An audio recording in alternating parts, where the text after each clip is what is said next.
हे दोस्तों, आपका स्वागत है हमारे चैनल हॉचपॉच स्टडी पे। उम्मीद है आप सभी उम्दा और स्वस्थ होंगे।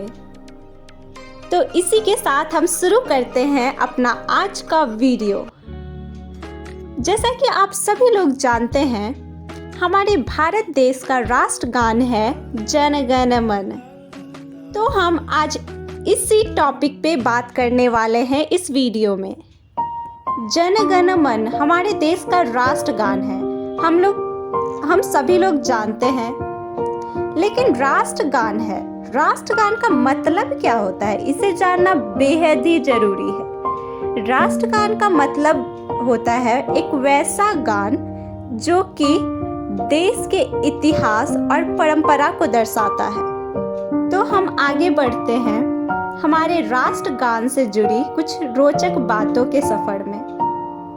जन गण मन को 11 दिसंबर 1911 में लिखा गया था। इसे लिखने वाले रविन्द्रनाथ टैगोर थे, जिन्हें हम गुरुदेव के नाम से भी जानते हैं। ये एक नोबेल पुरस्कार विजेता भी रह चुके हैं। भारत के अलावा इन्होंने बांग्लादेश और श्रीलंका का भी राष्ट्रगान लिखा है। इसी के साथ वह दुनिया के पहले ऐसे कवि बने जिन्होंने दो नहीं 3 देशों का राष्ट्रगान लिखा है।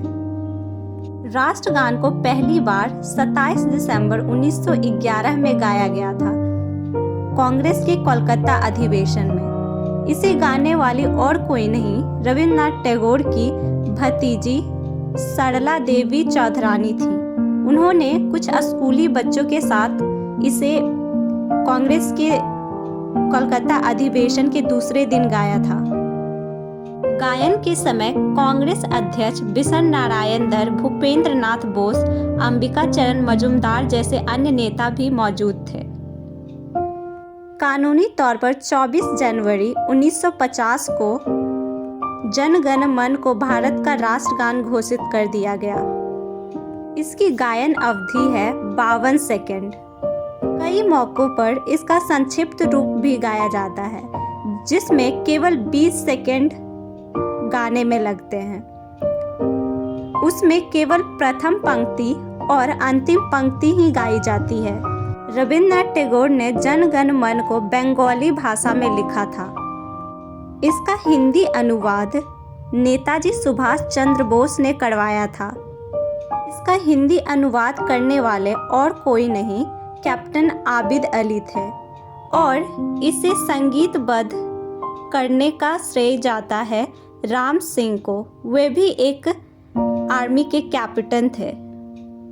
जिस राग में राष्ट्रगान को गाया जाता है उसका नाम है अलहैया बिलावल।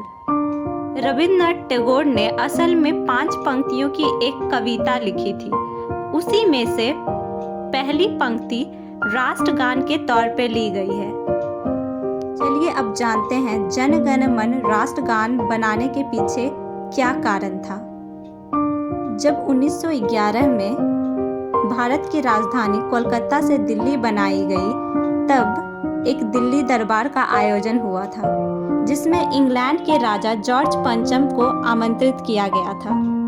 ऐसा माना जाता है कि रविन्द्रनाथ टैगोर को उनके स्वागत में एक गीत लिखने को कहा गया था। उस समय टैगोर परिवार के कई लोग ईस्ट इंडिया कंपनी में काम किया करते थे।